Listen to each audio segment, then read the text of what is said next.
Preaching to the choir, the health benefits of singing. This is going to be interesting. I like to sing. All right.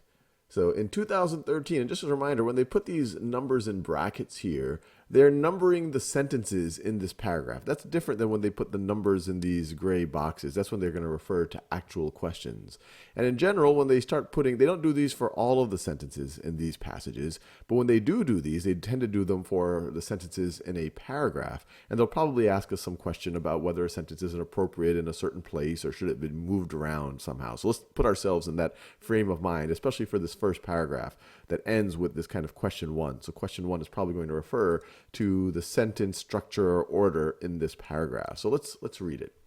In 2013, 32.5 million adults in the United States, roughly 10% of the population, sang in choirs, and England is home to more than 3,000 active choral groups. All right, a lot of people in the United States and England sing in choirs. Choir singing is a popular pastime. Well, they've already established that this data right here is kind of telling us that choir singing is a popular pastime. I almost feel like this sentence maybe should go before that. If you said choir singing is a popular pastime, and then you give the evidence. In 2013, 32.5 million adults in the United States, roughly 10% of the population, sang in choirs, and England is home to more than 3,000 active choral groups. Makes sense to me that sentence 2 should actually go first. These singers often report an increased sense of well-being and camaraderie. But does this hobby actually result in better health?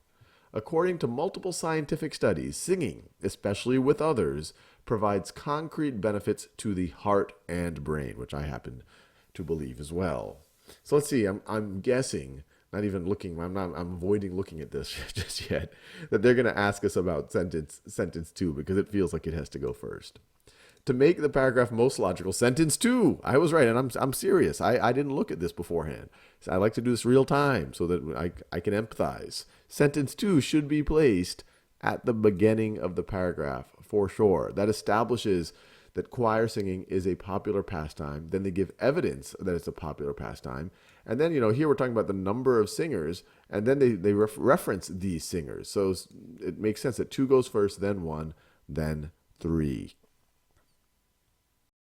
On to the second paragraph and the second question. A 2013 study at Sweden's University of Gothenburg examined the heart rates of 18 young people as they sang and hummed for unison. All right, for just sounds strange. You don't do things for unison, you do things in unison. And so let's see, question 2, well, that's going to be in unison.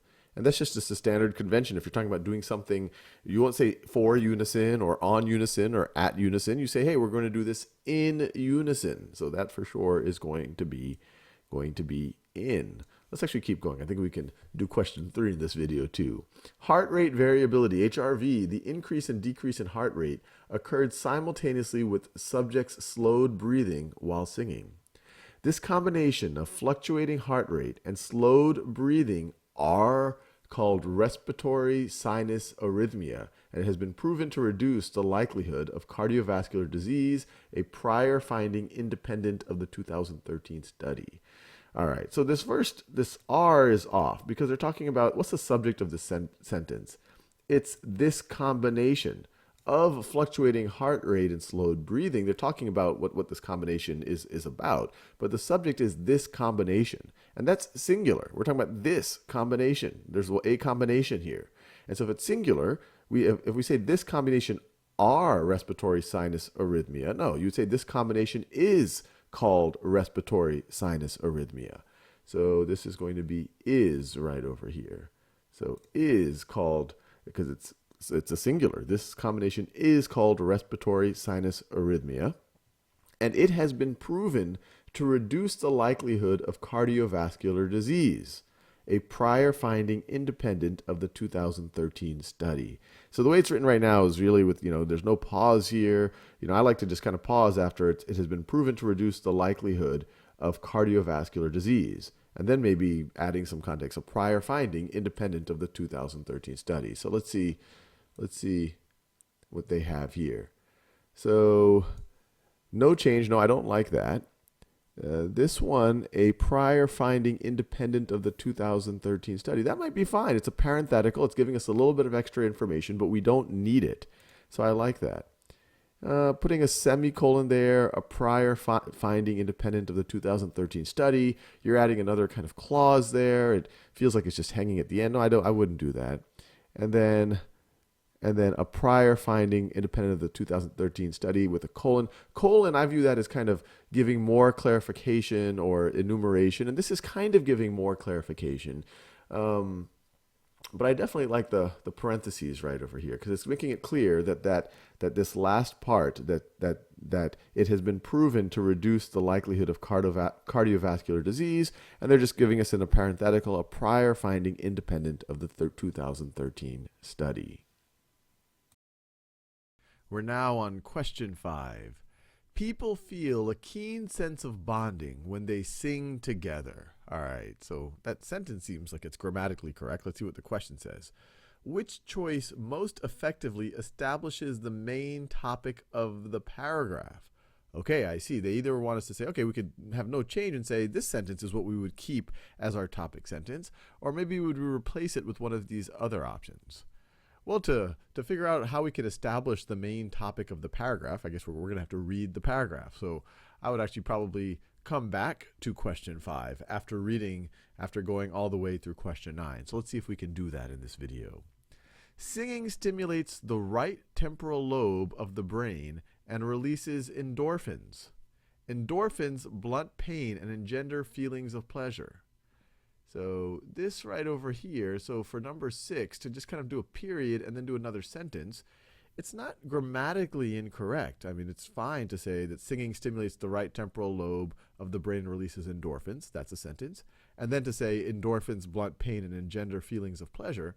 But these two sentences are very connected. In fact, this second sentence right over here is giving us clarity on what endorphins are. So I would think about kind of connecting them a little bit better. So let's see what the choices are. What the choices are here. So the first one is, well, they actually didn't put no change here. So they definitely want us to change it. I guess the way this is written.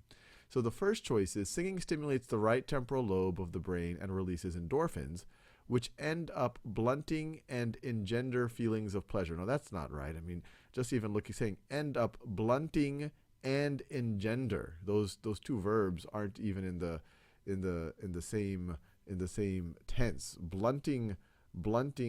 Yeah, this is blunting and engender. Nope, it's not. It's breaking your parallel construction, so to speak. Endorphins, which blunt. Let's see. Singing stimulates the right temporal lobe of the brain and releases endorphins, which blunt pain and engender feelings of pleasure. Yeah, that one could work, and it connects them better. Let's see. C, endorphins, but they blunt. No, you don't want to contradict it. We're just explaining what endorphins do. And this last choice, endorphins and they blunt. No, I think this is very clear. When you say which blunt, you're clarifying what endorphins do. So I like B there. All right, let's keep going. So now we can go to question 7. So cortisol, a hormonal reaction to stress and the secretion of which the brain controls, decreases after choir singing. All right, so cortisol is a stress hormone and it decreases after choir singing. Meanwhile, oxytocin, which the brain interprets as a feeling of emotional bonding, is increased. So these are all describing ways that make people feel better. And I want to read this entire paragraph because at the end I want to go back to question 5 and think about the topic sentence. So all of these good things are happening.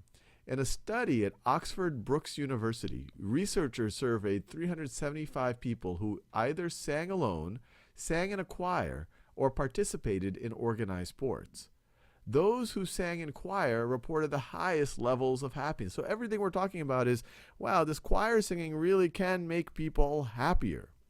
So, and they're kind of citing even, chemical, we can point to chemical things happening in the brain that are actually associated with more happiness and less stress.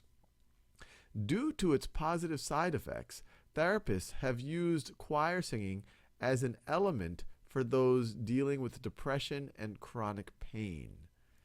So I kind of like the due to its positive side effects, because that is the reason why therapists would use it. But let's just look at the look at the other the other choices.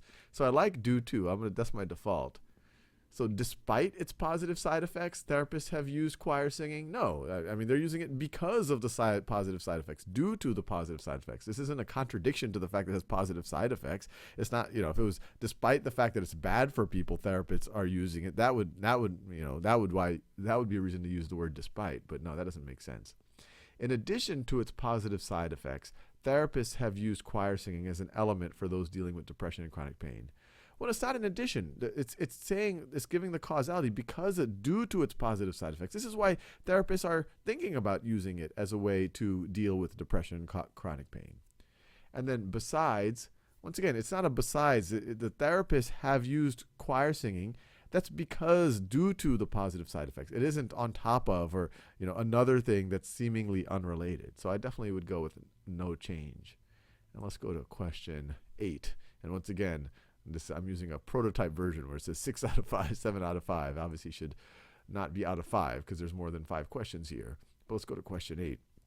So due to its positive side effects, therapists have used choir singing as an element for those dealing with depression and chronic pain. An element feels a little weird. An element of what? Let's see what the other options are. An accessory for those dealing with depression and chronic pain. An accessory, I imagine, more of a bit of a, it wouldn't be a process like or choir singing. It wouldn't be an activity. I wouldn't call it an activity, an accessory, or a piece. Accessory doesn't feel right there. Let's see. Choir singing as a supplement for those dealing with depression and chronic pain. A supplement could be good because you wouldn't make this the primary treatment if someone has severe depression or chronic pain. You wouldn't just say, hey, why don't you go start in a choir, go start singing in a choir. There's other things that the therapist would probably do to help alleviate or deal with the depression and chronic pain, but it would be a supplement above and beyond what kind of the more traditional methods might be. This could be something to do on top of that. Now, an addendum, once again, this is like something that you add on to other things, and so it kind of is like a supplement. But I view an addendum to kind of a presentation at or to a kind of a position paper or something I add on to the back of something like that, like a proposal. I wouldn't use that word if I was talking about kind of treatment or dealing with something. And that's kind of how I feel about accessory. Accessory is something that kind of adds on, but I think of an accessory as more of like a watch or a purse or something, not as much as an element to kind of go above and beyond the existing treatment. I like the word supplement here. But let's keep going. A study from an arts and health research center in Canterbury, England, followed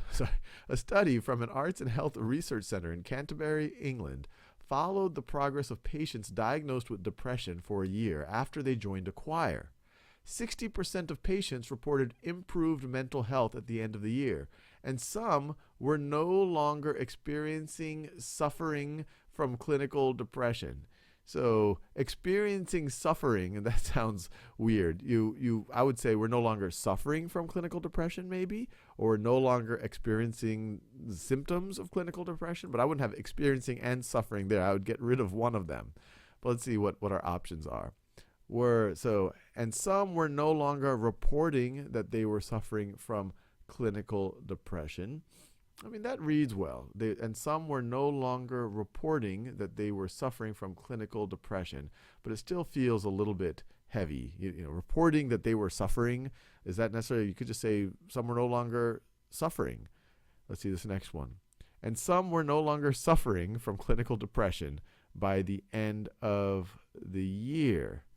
Well, this one was tempting, but we already said at the end of the year, and then to say by the end of that year again, 60% of patients reported mental health at the end of that year, and some were no longer suffering clinical depression by the end of that year. You're saying by the end of that year twice. That's redundant.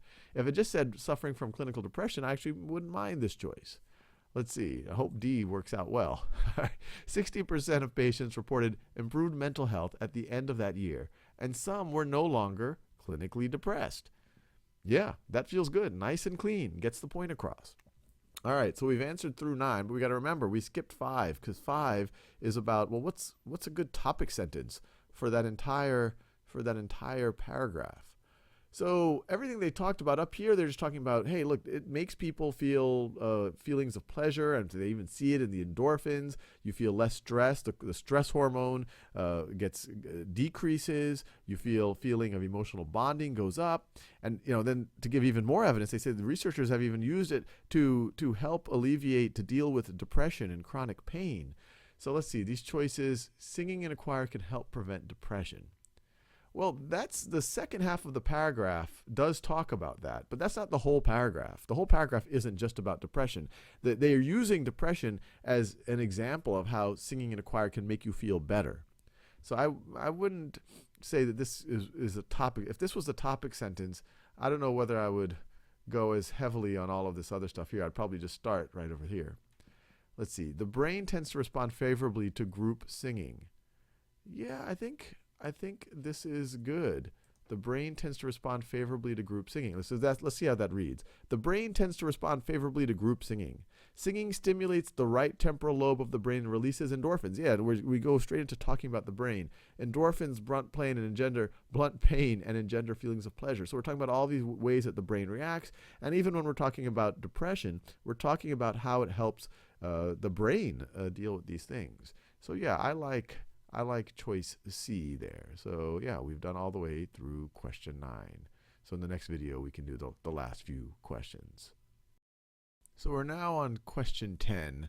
And question 10, they just have a box here without any of the underlines. So they're not going to ask us to actually change something. They're probably going to ask us something more generally about the paragraph. And so let's see what they ask us. At this point, and so they're asking us something more general about the paragraph. At this point, the writer is considering adding the following sentence. So this would be a sentence that would go right at the beginning of this paragraph. Scientists do not yet know all the benefits of singing, but the communal process that singing in a choir provides has many positive side effects. Should the writer make this addition here? So let me finish reading this paragraph. But it doesn't seem an unreasonable thing. This is what this is the concluding paragraph. You kind of want to tie everything together.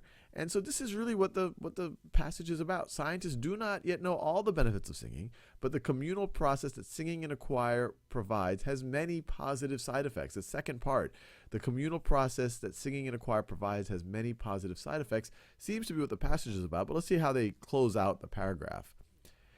So if we went with this, so it has many positive side effects.